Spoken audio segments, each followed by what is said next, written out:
Alpha Mamadou sur le silence du CNT suite au brouillage de certaines radios privées, mais aussi la restriction, s'il faut le dire, des réseaux sociaux.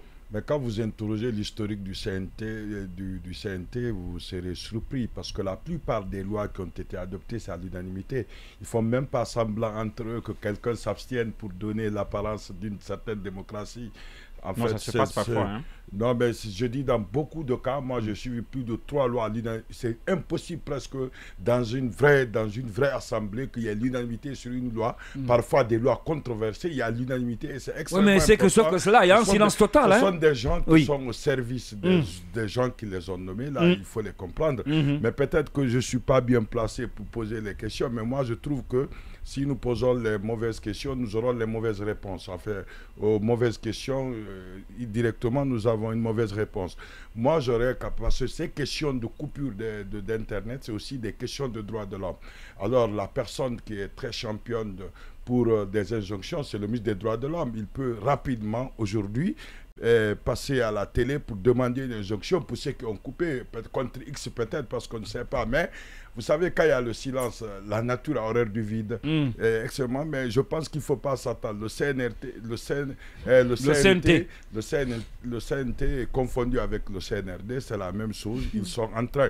Parce que, vous savez, Adolphine dit, quand vous voulez quand même avoir le pays, il faut acheter la presse, il faut acheter les informations. Et aujourd'hui, on est dans la logique pour montrer qu'on est capable de tout faire. Vous savez, ils ont reçu des étapes très importantes. Et cette réussite est une réussite collective en réalité.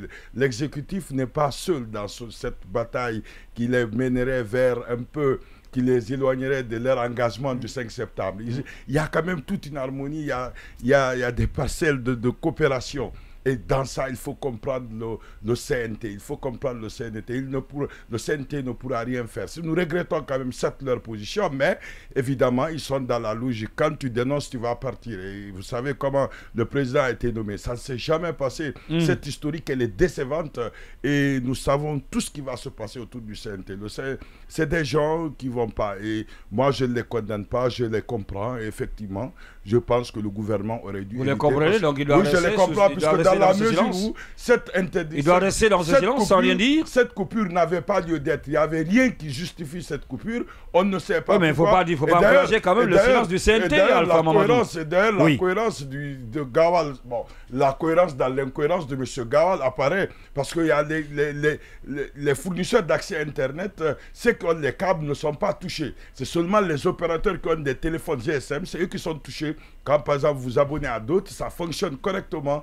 Ceux qui n'ont pas, c'est... Bon, vous savez, on sait que 80% des gens disposent des numéros que je ne vais pas citer, mais en tout cas des numéros de téléphone, mais à d'autres opérateurs qui vendent l'Internet, mais qui ne vendent pas des numéros de téléphone. Ils ne sont pas impactés. Généralement, dans les bureaux et autres, il n'y a pas d'impact. Si vous avez des câbles, vous travaillez correctement avec le fil, vous n'avez aucun problème. Donc, ce qui est sûr, aujourd'hui, on a envoyé une leçon, on a mis... En fait, on nous a jeté un peu quelque chose dans notre camp. On a jeté des cailloux dans notre jardin. C'est à nous de savoir, le peuple de Guinée. On doit, et ce qu'on doit faire, on le sait, c'est de résister parce qu'on est en train de lancer le palier de la dictature. C'est un peu ça. C'est ça la logique. Ils ont montré juste qu'on peut faire tout ce dont on a envie de faire. Et à partir de là, aujourd'hui, il faut éviter. Je pense que le CNRD doit réfléchir avec ses collègues. Le CNRD doit réfléchir avec ses collègues, oui.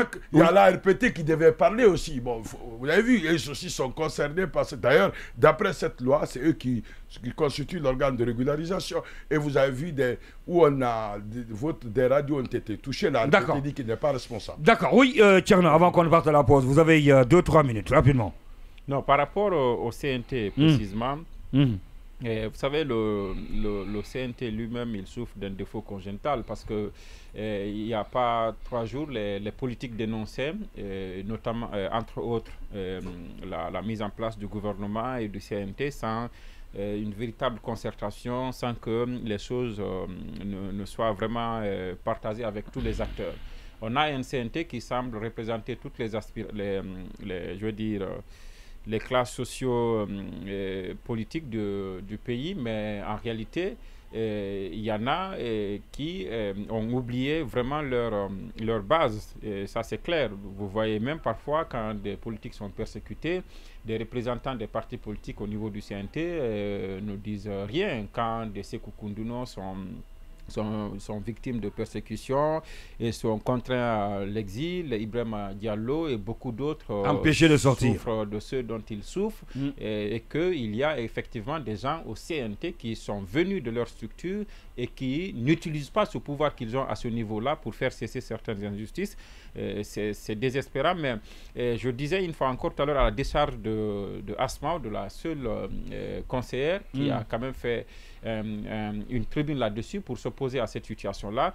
Je pense qu'au-delà d'elle, c'est toute l'institution qui devait, si c'était un véritable CNT, si c'était une véritable émanation de la population, il devrait s'élever contre ça et dénoncer et prendre même des actions parce qu'ils ont des prérogatives qui leur ont été données. Mais vous voyez bien que le président du CNT, il est nommé par décret et on sait que c'était une nomination controversée, et la nomination de Dansa.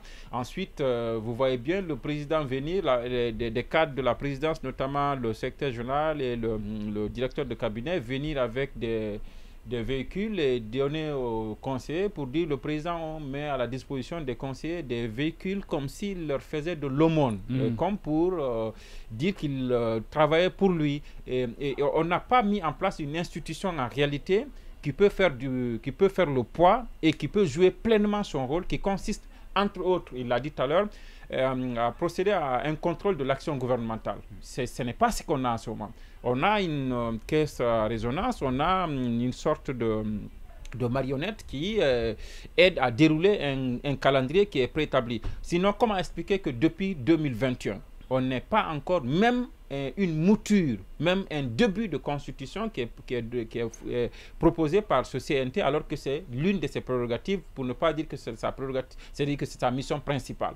Je pense que le problème, c'est depuis la naissance de ce CNT que, effectivement, mais une fois encore, je le dis ici, nos confrères qui sont là-bas, Asmaou l'a fait, il faudrait que Yamoussa aussi en fasse autant. Oui, il s'en fasse, et que tout le monde en boit de départ, disons le CNT. Parce qu'on est en train de Merci à vous, Tcherno. Ce qu'on est en train de vivre en ce moment, c'est inacceptable, mais se taire et l'accepter comme ça, ce serait se rendre complice de ce qui se passe. Maintenant, après, quand on parle de l'ARPT, mais l'ARPT, le président du conseil de régulation de l'ARPT, c'est le directeur de cabinet du président.